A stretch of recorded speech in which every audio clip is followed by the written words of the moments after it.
हमारा एक तरह से मैं वैसा वर्ड यूज कर रहा हूँ, इसकी इतनी बुरी हालत कर दी इसकी सेना की कि जीवन भर वापस नहीं लौट पाया और 1027 के बाद 1030 में इसकी मृत्यु हो गई। सोमनाथ मंदिर को लूट कर जब ये जा रहे थे तो इनको हरियाणा के क्षेत्रों पर पंजाब का पार्ट था, वहाँ पे जाटों ने इनको लूट लिया। इसमें जो मेन रीजन था वो ये एक पिलर जो सेंटर में है वो हैंगिंग पिलर है। Hanging pillar in the sense है कि वो जमीन पे टिका ही नहीं है। 66 मीटर के ऊपर आप 80,000 किलो को कैसे लेके जाओगे? उस समय का आर्किटेक्चर, उस समय की टेक्निक, उस समय जिस इंजीनियरिंग के द्वारा उसको जो प्रिपेयर या बनाया गया होगा। हमारे भारत में दो धर्म ग्रंथ जो बहुत शायद पवित्र माने जाते हैं, एक महाभारत और एक रामायण। हमको लगता था कि हमारा धर्म जो भगवानों से पहले या रामायण या महाभारत से पहले का नहीं है।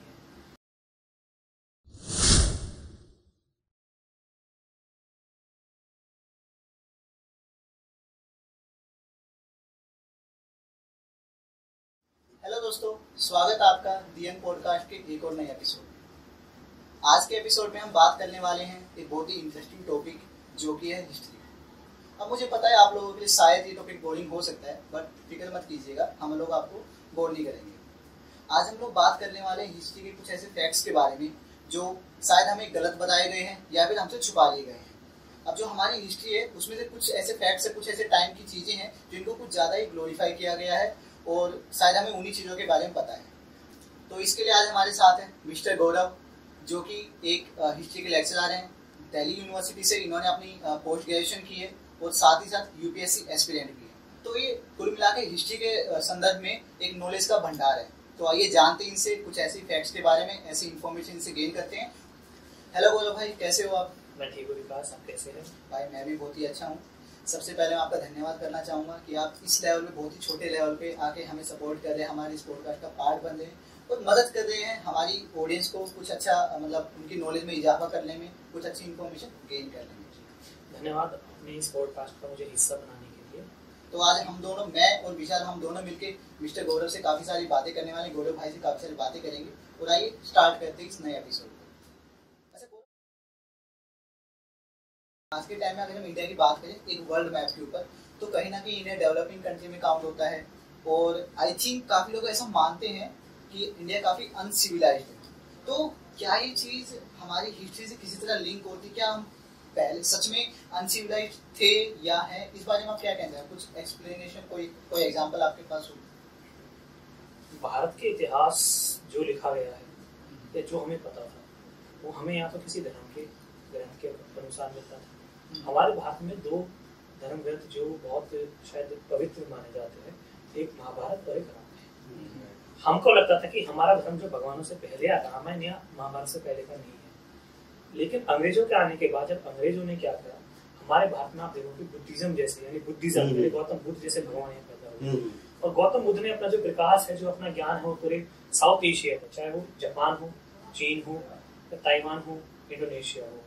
तो इसी की खोज में हमें ये नहीं पता था कि हमारे यहाँ पे एक ऐसी सिविलाइजेशन, यानी एक ऐसी सभ्यता जो है जो इतनी सिविलाइज थी कि उस समय आप उसकी कल्पना भी नहीं कर सकते।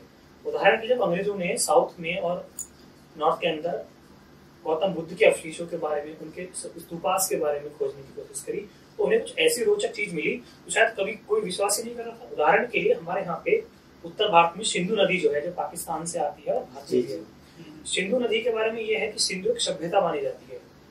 सिंधु से आपका मतलब जो आज के टाइम में आई थिंक इंडस रिवर के बारे में। तो इंडस रिवर जो उन्होंने सभ्यता की खोज की, जैसे जॉन मार्शल और भारत के दयाराम साहनी, उन्होंने इस ऐसी सभ्यता को खोज डाला जो शायद किसी को नहीं पता थी।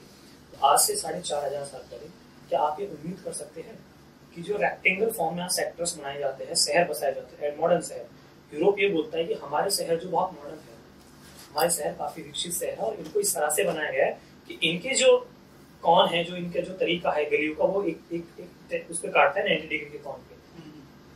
तो हमारे यहाँ पे 4500 साल पहले ऐसे शहर भी थे जिनमें नाली, और यानी नाली ड्रेन्स, उस समय सीवर काम करता था। सोचिए आज हमारे पूरे भारत के अंदर इतना अच्छा सिस्टम नहीं है, लेकिन उस समय 4500 साल पहले, यानी कि भाई 4500 साल पहले आप ये कहना चाहते हैं हड़प्पा सिविलाइजेशन की आप बात कर रहे हैं? हड़प्पा सिविलाइजेशन जिसको बोलते हैं। आपने अभी नाम नहीं लिया तो मेरे को शायद थोड़ा सा अंदाजा हो गया। तो हड़प्पा सिविलाइजेशन के बारे में आप बात करने वाले हैं। तो वो चीजें जो सेक्टर्स हैं, जो सीवेज सिस्टम आपने बताया, वो ड्रेनेज सिस्टम, ड्रेनेज सिस्टम जो आपने बताया वो आज अगर हम दिल्ली जैसे शहर में बात करें, भाई हम दिल्ली में रह रहे हैं, आप भी दिल्ली में रह रहे हो, तो हमें पता है भाई क्या हालत है। तो वो 4,500 साल पहले इतना बढ़िया था। और सिविलाइज जो वर्ड है इसको हम बोलते हैं सभ्य है। इसकी भी कई परिभाषाएं सीमित नहीं है, लेकिन एक जो मुख्य परिभाषा ये मानी जाती है कि किसी एक सभ्यता के ऐसे लोग जो लिखना और पढ़ना जानते हो उनको सभ्य माना जाएगा। तो हड़प्पा की जो लिपि है, जो राइटिंग स्क्रिप्ट है, वो अभी अनडेसिफर्ड है, उसको भी पढ़ाने जा चुके हैं, लेकिन उसमें साइंस का यूज हुआ है, ड्राइंग का यूज हुआ है। तो उस समय लोग जो इतने विकसित हो चुके थे या उनके पास इतना समय था कि वो अन्य काम यानी भोजन संग्रह, अपना जो भोजन जो दिनचर्या होती है उसके अलावा वो और चीजें भी करते थे। उदाहरण के लिए अभी उसको नहीं पढ़ा गया लेकिन वो मिली है, उसमें बहुत सारे वर्ड्स हैं। तो आप सोचिए 4500 साल पहले लोग लिखना जानते थे भारत में, कितना अनोखा इतिहास है। अच्छा, एक और बात मुझे ध्यान आ रही है, मैंने शायद 6 या 7 क्लास में पढ़ा था हड़प्पा सिविलाइजेशन के बारे में। अच्छा, एक और आई थिंक शहर था या सिविलाइजेशन है, I am not sure, Mohenjodaro, ठीक है, तो वो क्या है, वो शहर है या वो भी सिविलाइजेशन है? पढ़ाई इसमें इंटरेस्टिंग क्वेश्चन है आपका।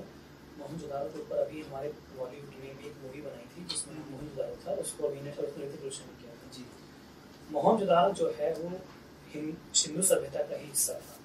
एक मुख्य जो शहर था, जो सेंटर ऑफ द एडमिनिस्ट्रेशन यानी कि जहाँ से प्रशासनिक गतिविधियां शायद उस समय लागू की जाती हो, वो शहर था मोहनजोदारो। तो मोहनजोदारो जो था अलग सभ्यता नहीं थी, ये सिंधु सभ्यता का ही हिस्सा था। और मोहनजोदारो की सबसे जो फीचर बात है, ये फोर्टिफाइड मैप था। उदाहरण के लिए यहाँ पे उच्च वर्ग और निम्न वर्ग की जो बातें हम पढ़ते हैं एनसीईआरटी से, वो तो थे ही, और सबसे इसका मोस्ट यूनिक फीचर था कि इसमें एक शासक वर्ग जो था वो निवास करता था। अब जो भी सभ्यताएं पूरे विश्व में पाई जाती है, उदाहरण के लिए मेसोपोटामिया सभ्यता या सिंधु सभ्यता, इतनी बड़ी सभ्यता को शायद नियंत्रण करना ये किसी एक शासक के बिना, और बहुत सारे इतिहासकार अभी भी इस बात पे मतलब प्रश्न उठाते हैं कि क्या ऐसी कोई सभ्यता थी या धार्मिक कोई ऐसी कोई शक्ति थी या कोई ऐसे एक शासक था जिन्हें नियंत्रित करता था। हमें भी इसके बारे में रूप से नहीं पता है। तो भाई आपने भी नाम लिया था, मेरे को याद है, मेसोपोटामिया के बारे में, जिसको मैं रिलेट करना चाहूँगा इजिप्शियन सिविलाइजेशन से। अब अगर हम बात करें एक वर्ल्ड लेवल पे या फिर एक बेसिक लेवल पे, तो इजिप्शियन सिविलाइजेशन के बारे में काफ़ी सारी चीज़ें हमें बताई जाती हैं। न्यूज़ की बात करें, मीडिया की बात करें, आर्टिकल्स की बात करें, या सोशल मीडिया ओपन कर लें तो काफ़ी सारे आपको चीज़ें मिल जाएंगी। लेकिन अगर बात की जाए इंडस सिविलाइजेशन की, हड़प्पा की, मोहनजोदारो की, तो इनकी जो विशेषताएं हैं, जो चीज़ें हैं, वो काफ़ी मतलब कम हमें पता है कि इनकी क्या खास बात थी, क्या इनकी हिस्ट्री, इन चीज़ों के बारे में थोड़ा हमें कम पता है, तो उसको थोड़ा क्लैरिफाई करेंगे। इसका सबसे बड़ा सिस्टम जो हड़प्पा सभ्यता था वो था ड्रेनेज सिस्टम। मैंने आपको बताया उस समय जो है जल निकासी की प्रणाली। आप एक फीचर और सोचिए कि क्या उस समय वो टाइल्स का यूज करते थे। आज जो हम घरों में टाइल्स यूज करते हैं पक्की यानी जली हुई ईंटें, तो उस समय के जो बाथरूम्स होते थे वो सेपरेट होते थे। प्लस उस समय आज से 4500 साल पहले मल्टी स्टोरी बिल्डिंग्स होती थी, यानी कि कई उसमें जो मंजिला बहुमंजिला भवन होते थे। तो इसकी सबसे बड़ी विशेषता कि उस समय 4500 साल पहले भारत समुद्र के रास्ते जो है और सभ्यताओं से जुड़ा हुआ था। उदाहरण के लिए मेसोपोटामिया सभ्यता से हमारा जो है व्यापार होता था। अब हमें ये कैसे पता लगा कि हमारा उनसे व्यापार होता था? तो इसके लिए जो सीलें हैं, जो सील्स होती है, यानी जो सील हम बोल सकते हैं तरह से जो हम आपके समय में यूज करते हैं स्टैम्प्स। अच्छा, स्टैम्प्स। हाँ, तो जो व्यापारी होते थे उन्हें सील दी जाती थी कि ये एक ऑथेंटिकेशन है कि हमारा ट्रेड यहाँ से होता है और आप इन्हें पेमेंट करोगे। तो भारत की जो सीलें है वो वहाँ पे पाई गई मेसोपोटामिया के अंदर। तो इसका मतलब क्या है, इतिहास में दोनों आपस में कनेक्ट होंगे, यानी कि इंडिया की जो सीलें हैं वो हमें मिली है मेसोपोटामिया में। इसका मतलब कुछ ना कुछ तो कनेक्शन रहा है, और वो कनेक्शन मुख्यतः जो भी है वो ये रहा है कि ट्रेड का रहा होगा, ट्रेड करते होंगे। तो उस समय भारत जैसे हड़प्पा सभ्यता के अंदर ही हमारा धौलावीरा गुजरात के अंदर और लोथल, ये जो थे लोथल और धौलावीरा, ये ऐसे केंद्र से जिसे हम बोल सकते हैं बंदरगाह। यहाँ पे डॉकयार्ड मतलब कि हमारा गोदाम, वो चीजें हमें मिली है। तो उस समय हमारा भारत इतना जो है विकसित था, उस समय सिविलाइज था कि हम पूरे विश्व में जो है क्या कर रहे थे, ट्रेड कर रहे थे। तो ये कितनी अनोखी बात है जो हमें शायद अब तक शायद हमारे ज्यादातर पता होगी बच्चों को, लेकिन ज्यादा बच्चों को शायद ना पता हो कि 4500 साल पहले भारत किसी के साथ ट्रेड कर रहा था। दूसरी बात इसमें मैं एक और शब्द जोड़ना चाहूंगा। हमारी बात होती है साइंटिस्ट की कि अभी यूरोप के जो लोग हैं वो थोड़ा थोड़ा बदल रहे हैं। आपने एक चीज देखी होगी कि कुछ साल पहले जब इसरो ने पहला चंद्रयान भेजा था तो अमेरिका के अखबार में पोस्ट छपी थी, इसमें हमारे यहाँ के किसान को रॉकेट के साथ जो है बैल ले जाते हुए दिखाया गया है। और उसमें उन्होंने एक तरह से ह्यूमिलेशन यानी बहुत तरह से बेइज्जती करना भारत की इसरो की करी थी। आज हमारा वही इसरो है तो 600 करोड़ में क्या कर रहा है, चंद्रयान-3 लेके जा रहा है। तो ये जो चीजें है, और ये चीजें अभी ही नहीं, उस समय हड़प्पा के समय भी। उदाहरण के लिए हमारे यहाँ पे तांबा यानी जो कॉपर था, उसका सबसे अधिक इस्तेमाल हड़प्पा सभ्यता के अंदर होता था, चाहे वो सिक्के हो, औजार हो, चाहे खाना प्लेट्स हो। और इसके अलावा आप देखोगे वहाँ पे टॉयज, मिट्टी के टॉयज। तो ऐसा नहीं है कि उस समय सिविलाइज नहीं थे। क्या 45 साल पहले कोई टॉयज बना सकता है भाई? अगर उसे पता है कि शेप बनानी है, इस तरह से बनाना है वो।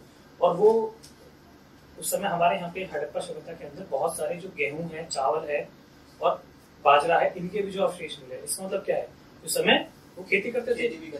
तो जो लोग बोलते हैं कि इंडिया जो है काफी पुराना नहीं है, एक इतिहास सिविलाइज नहीं है, तो हमारे भारत में ऐसे भी लोग थे जो 45 साल पहले खेती करना जानते थे। आप समझ लो, खेती, और वो भी उस क्षेत्र में जहाँ पर उनके पास मॉडर्न हल नहीं है, टेक्नोलॉजी नहीं है। तो अपना जो जीवन यहाँ पर है खेती के द्वारा करना। तो मुझे तो लगता है कि आज जो लोग ये प्रश्न उठाते हैं कि भारत चाहे पूरा अंतर्राष्ट्रीय मीडिया हो, भारत में कुछ ऐसे वर्ग होंगे जो बोलते हैं कि हड़प्पा सभ्यता झूठ है या सच है, इसके बारे में इतिहास करो। जो हमने इतना पढ़ा है वो ये मानना है कि हाँ, हमारा भारत सिविलाइज था और हम यही अचीवमेंट आगे भी जो है प्राप्त कर सकते हैं। यानी कि भाई जो बोला जाता है कि इंडिया को सोने की चिड़िया के नाम से जाना जाता था, तो कहीं ना कहीं वो चीज सच है कि इंडिया सच में इतना सिविलाइज था, इतना बड़ा था, हर चीज का एक सिस्टम था, इतना डेवलप था कि सभी कंट्रीज से पहले लिंक था।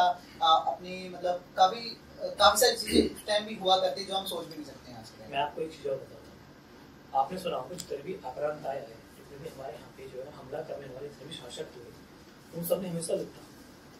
उदाहरण के लिए सोमनाथ का मंदिर गुजरात, उसका आर्किटेक्चर देख लीजिए।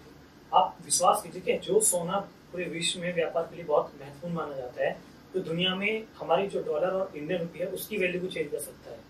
उस समय सोमनाथ मंदिर में इतना सोना था। सोमनाथ मंदिर मतलब कैसे चेंज कर सकता है डॉलर? थोड़ा सा बताएंगे। उदाहरण के लिए अंतर्राष्ट्रीय व्यापार में क्या होता है, जो एक ऐसा यूनिवर्सल कोई ऐसी वस्तु जो सबके लिए बराबर हो, तो सोने का क्या है कि आप भी उसको एक्सेप्ट कर सकते हो, मैं भी एक्सेप्ट कर सकता हूँ। तो जो सोमनाथ मंदिर है वो सोने, उसमें सोने के इतने सारे वो थे, उसको लूटा गया जब भी हमारा भारत। और हमारे यहाँ पे क्या है, जितने भी आक्रांता शायद भारत में आए, उनका सबका एक ही जो उद्देश्य होता था वो ये था कि भारत की जो भौगोलिक स्थिति है वो इस प्रकार से थी कि यहाँ पे पैदावार जो होती थी वो बहुत ज्यादा होती थी।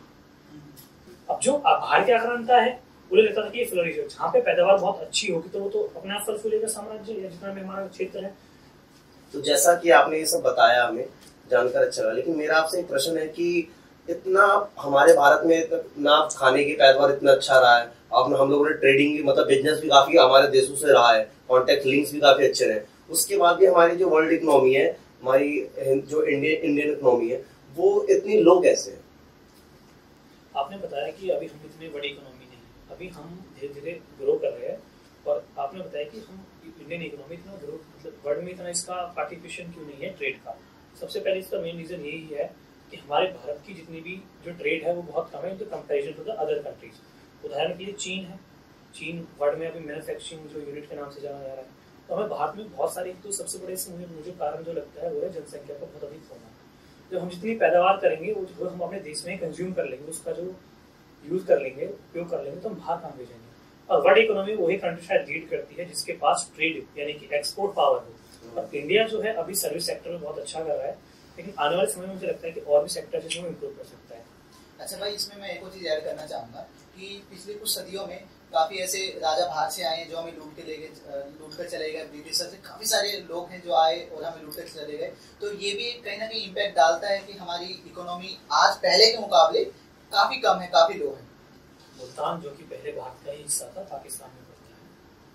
712 और 713 में जब मोहम्मद बिन कासिम आता है, 713 में मुल्तान था, वो यहाँ पे इतना सोना देखता है। ईरान का शासक था, उसने इतना ईरान में नहीं देखा। देखते ही उसने जो मुल्तान को स्वर्ण नगरी घोषित कर दिया। तो आप सोचिए कि जो बाहर के शासक आ रहे वो देखते ही उसको जो है स्वर्ण नगरी घोषित कर रहे थे। हमारे पास कितनी संपदा थी, हमारे पास सोना था, हमारे पास बहुत सारी इन द सेंस की बहुत सारी पैदावार थी जो उसको उस समय बहुत आवश्यक बना जाता था। जो भी हमारी व्यवस्था थी वो मुख्यतः डोमेस्टिक यानी कि देश के अंदर ही चलती थी। लेकिन बाहर के आक्रांताओं ने हमेशा ये देखा कि एक ऐसा भी जो है देश है, ऐसा भी हिस्सा है जहाँ पे इतना सोना है, जहाँ पे इतना वो फल फूल रहा है। वही लालच शायद जो सभी आक्रांताओं ने यहाँ पे खींच के लाया।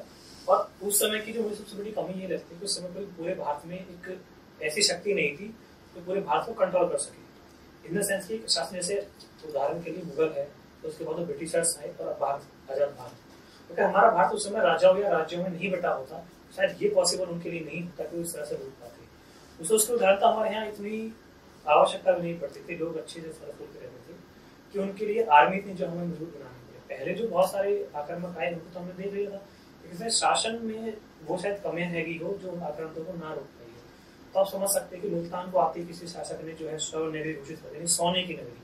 तो इतना सोना हमारे यहाँ बहुत में प्राकृतिक संपदाएं मिलती थी जो शायद पूरे विश्व में कहीं ना मिलती।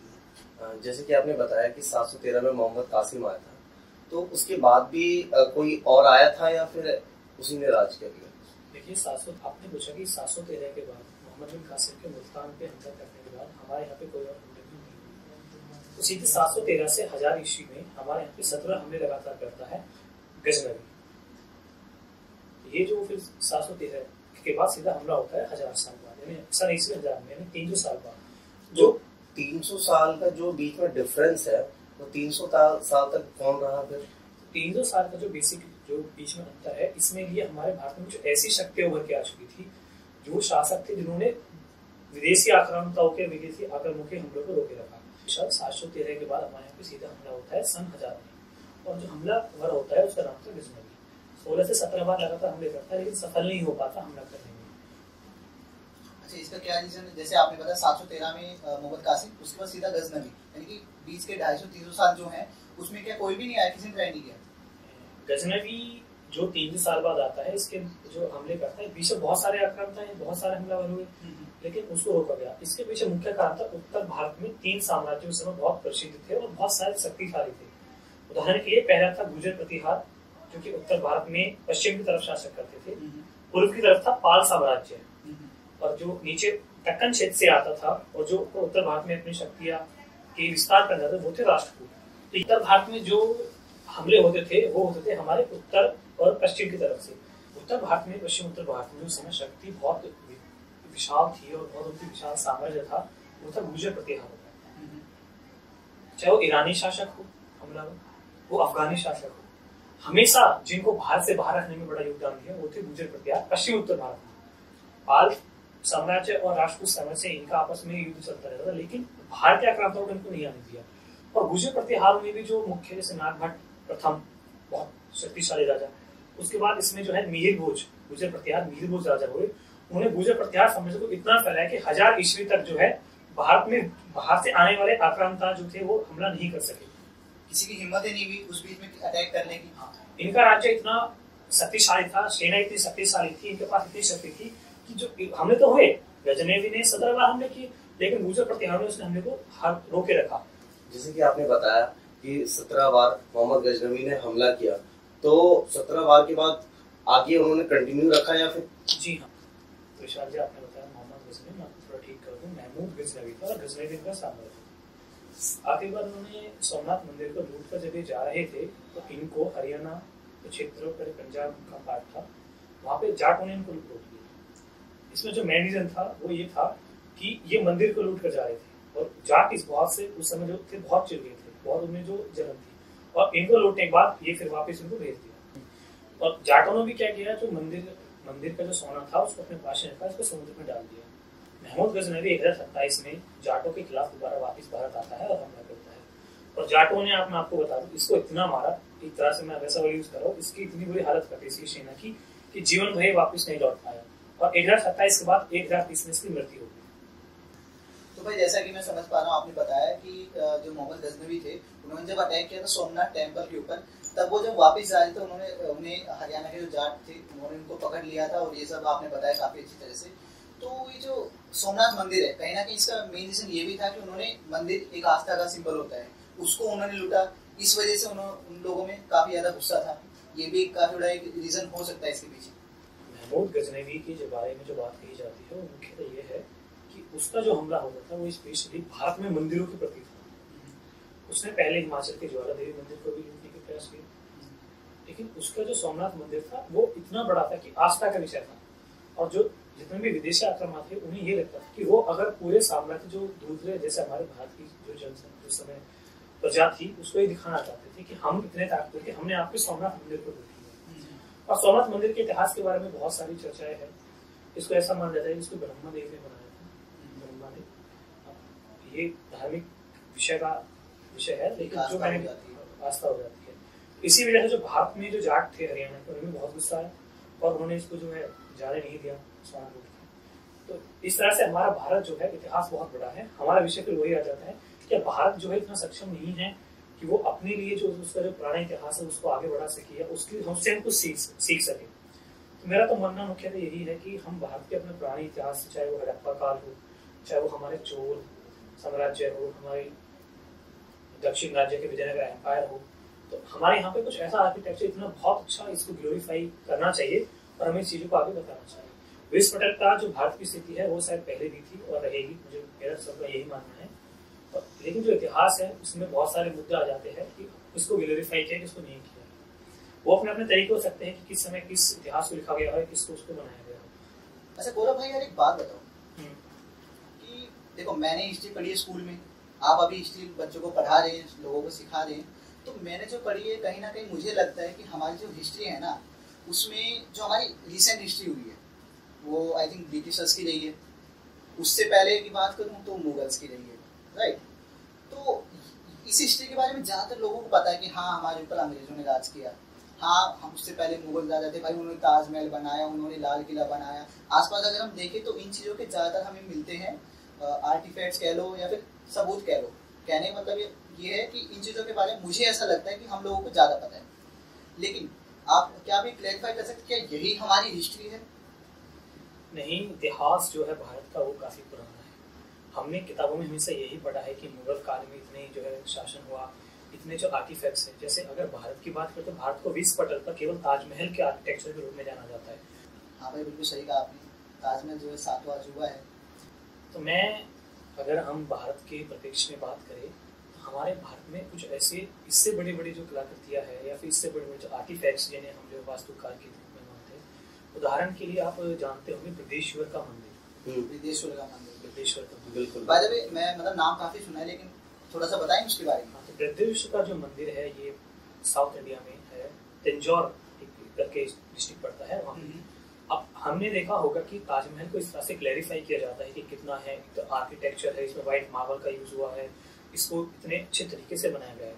क्या हमने कभी बृहदेश्वर के मंदिर के आर्किटेक्चर को देखा है? क्या आपको एक चीज पता है, उसके जो हम गुम्बद बोल देते हैं मंदिर का आर्किटेक्चर है, जैसे वो द्रविड़ शैली में बना है।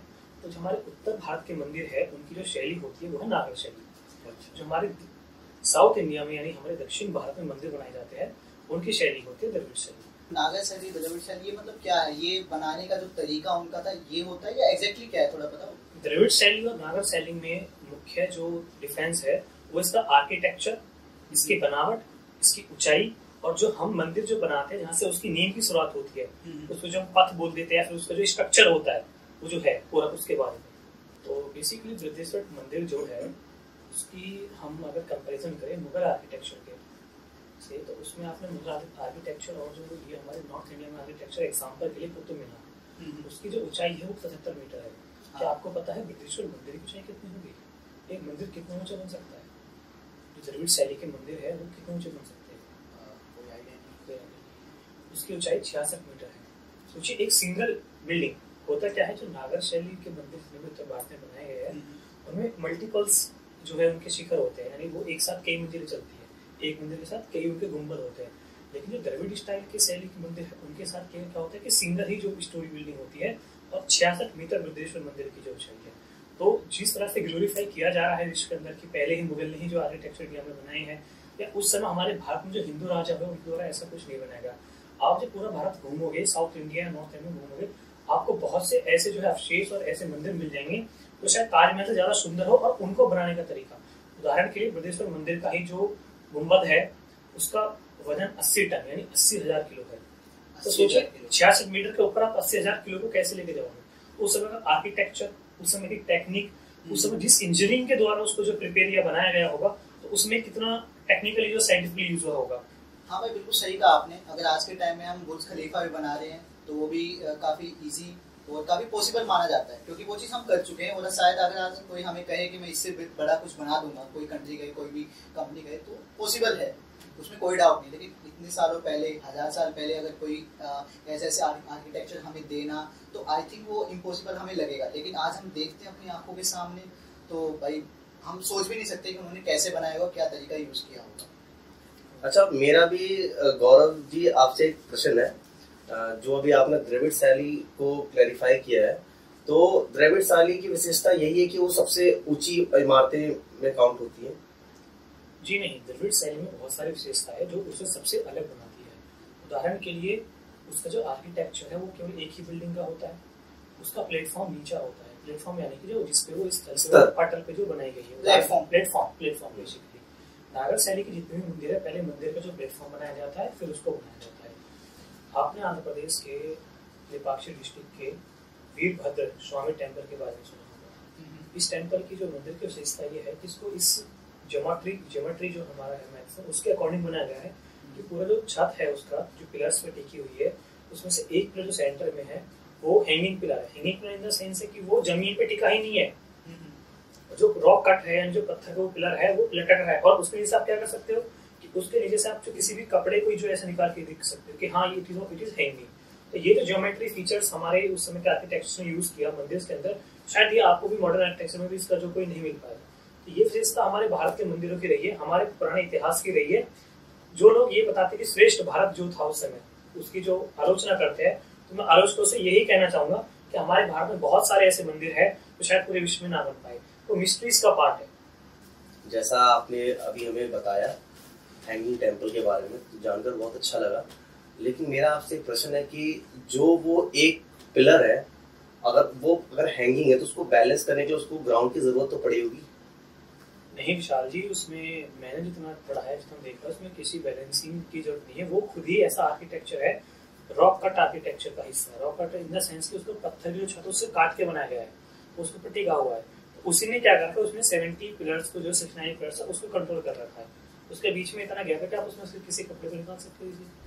यानी कि सीधी सी बात है कि हमारा जो एंशिएंट आर्किटेक्चर था, जो ज्योमेट्री थी, जो उसमें यूज की गई है, जो तरीका यूज किया है, वो इतना एडवांस था आज के मुकाबले। अगर आज हम ये बनाना चाहें कि भाई कोई हैंगिंग पिलर बने, कुछ भी बने, तो शायद उसके लिए सोचना पड़ेगा। लेकिन वो काम ऑलरेडी हमारे एंशिएंट जो है वो कर चुके हैं इस चीज को। हाँ, प्राचीन समय में ये काम हो चुका है। गौरव भाई सच बताऊं, बहुत ज्यादा मजा आया मुझे, काफी सारी चीजें सीखने को मिली। ओब्वियसली आई एम श्योर कि हमारी ऑडियंस को भी काफी कुछ सीखने को मिला होगा।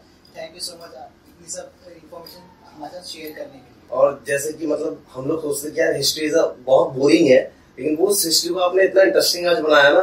कुछ आपकी आते, कुछ आपका कन्वर्सेशन इतना प्यारा रहा है कि जिससे बहुत सुन के भी अच्छा लगा और जानने को भी बहुत कुछ मिला। हमें पता लगा हमारे इतिहास में क्या क्या चीजें हुई हैं और आज हम कैसे सर्वाइव कर रहे हैं। तो ये चीजें आप इस जरिए मतलब कुछ जो आपने हमारा जो यूथ है उसको कुछ मैसेज देना चाहेंगे? तो सबसे पहले तो ये मेरे लिए बहुत बड़ी शब्द है, अभी मैंने इतना कुछ अचीव किया नहीं है शायद, लेकिन इतना एप्रिसिएशन मिलना बहुत बड़ी बात है। और मेरा यूथ के लिए यही होगा कि हमें अपना कंट्रीब्यूशन जो करना चाहिए वो एक बेहतर समाज के लिए करना चाहिए। आजकल सोशल मीडिया के ज़माने में हमारे पास अटकने या भटकने बहुत सारी चीज़ें हैं, डिस्ट्रैक्शन जो है वो काफ़ी है, भटकाव। तो मेरा यही मानना है कि जिस क्षेत्र में आप करना चाहते हैं प्रयास करते रहिए और प्रैक्टिस में कम परफेक्ट ये तो है, ये है। और चाहे वो कोई विषय हो, चाहे वो पढ़ाई हो, स्पोर्ट्स हो, तो एक दिन मुझे लगता है कि चाहे वो ओलंपिक्स हो या इंटरनेशनल मीडिया में जो चर्चे हो, हमारे ही यूथ के होंगे। इंडिया के पास बहुत पावर है यूथ की, जो हमारे पास स्किल्स है वो है। तो हम अपने जो मॉडर्न स्किल्स अगर हम अपने इतिहास को उसमें जो है सम्मिलित करके, उसमें समाहित करके हम उसको आगे बढ़े। और एक होता है ना पॉजिटिव वाइब्स जो मिलते हैं हमें इतिहास, पॉजिटिव वाइब्स हर किसी। अगर हमें लगता है कि हम डिमोटिवेट हो रहे हैं, नेगेटिव चीजें हमें सामने आ रही है, तो हमें अपने इतिहास को देखना चाहिए कि किस तरह से हमारे इतिहास जो है इतना विशाल रहा है, इतना बड़ा रहा है और सर्वाइव किया हम लोगों ने। इंडिया, भारत जो है बहुत बड़ा देश है, विविधताओं का देश है। अब इसमें आपको ना जाने भी हम उनका शायद जिक्र नहीं कर पाए या उनको इतिहास में नहीं लिखा गया है जिनको शायद लिखा जाना चाहिए। चाहे वो ऐसे बहुत से छोटे छोटे किरदार हो जो शायद भारत की स्वतंत्रता ब्रिटिशों से ली हो, जो शायद पहाड़ों पे रहते हो, शायद छोटे छोटे गाँव में कंट्रीब्यूशन हो। जो इतिहास जो भी लिखा गया है, जो पढ़ा गया है, मेरा मानना है कि वो मुख्य जो कोर एरिया है वही है। तो हमें शायद इतिहास के परिप्रेक्ष्य में ये कोशिश करनी चाहिए कि भारत के वो ऐसे किरदार जो लोगों के सामने तक नहीं आ चुके हैं, चाहे वो सोशली हो, हिस्टोरिकली उन्होंने कॉन्ट्रीब्यूशन किया हो, चाहे वो कोई महिला, बहुत सारी आदिवासी महिला है जिन्होंने आजादी की लड़ाई में बहुत ज्यादा पार्टिसिपेशन किया। तो मेरा तो यही मानना है इतिहास के परिप्रेक्ष्य में कि हमें इस तरह से कोशिश करनी चाहिए कि जो हमारा यूथ है वो हमारे इतिहास को इस तरह से जाने कि उसे भी बहुत पॉजिटिव लगे, उसे भी बहुत सम्मानजनक तरह से मिले और जो इतिहास में अंधेरे में खो चुके बहुत सारे किरदार है उनको सामने लाना चाहिए। मेरा सबसे यही मानना है कि हम ऐसा भी एक प्रयास कर सकते हैं कि जो गाँव में और जो पहले के क्षेत्रों में बहुत ज्यादा जो किरदार है, छोटे छोटे किरदार जो आजादी की लड़ाई में जिन्होंने बहुत ज्यादा कॉन्ट्रीब्यूशन किया, हम उनकी तिथियां बनाए हैं, उनके हमें जन्म दिवस के रूप में और इतिहास के पन्नों में उनको भी लिखा जाना चाहिए। थैंक यू गौरव भाई, काफी मजा आया आपके साथ ये पॉडकास्ट करने में। आई एम श्योर कि हमारी ऑडियंस को भी काफी अच्छा लगा होगा। बेसिकली मैं भी इसमें कुछ चीज ऐड करना चाहूंगा कि यार हमारी हिस्ट्री है काफी रोचक रही है, इसको हमारी जो यूथ है उसको समझना चाहिए, उसमें इंटरेस्ट लेना चाहिए, अपना पार्ट लेना चाहिए। वो जो कुछ गलतियां हमारी हिस्ट्री में रही है उनके ऊपर रिसर्च करके गवर्नमेंट को अपने स्टेप लेने चाहिए ताकि उन चीज़ों को सही किया जाए, करेक्शन उनमें किया जाए। बाकी गौरव भाई काफ़ी सारी बातें मुझे इस पॉडकास्ट में करनी है, लेकिन मुझे ऐसा लग रहा है कि ये पॉडकास्ट बहुत ही लंबा हो चुका है, तो इस एपिसोड को हम यहीं पे खत्म करते हैं। लेकिन हम बहुत ही जल्द दोबारा मिलेंगे नए एपिसोड के साथ में काफ़ी सारी नई इन्फॉर्मेशन हम अपनी ऑडियंस के साथ शेयर करेंगे। काफ़ी मजा दोबारा करेंगे भाई। मुझे भी बहुत मजा आया, मेरा पहला एक्सपीरियंस था ऐसे कैमरे को फेस करना, बहुत अच्छा लगा आपसे मिलकर। और मुझे लगता है कि इस वीडियो के माध्यम से हमारा यूथ, हमारा समाज बहुत सारी जो हमारे इतिहास की बातें सीखने को मिलेंगी। और मैं आपको जो है बधाई देना चाहता हूँ कि आपने इतना अच्छा इनिशिएटिव चलाया।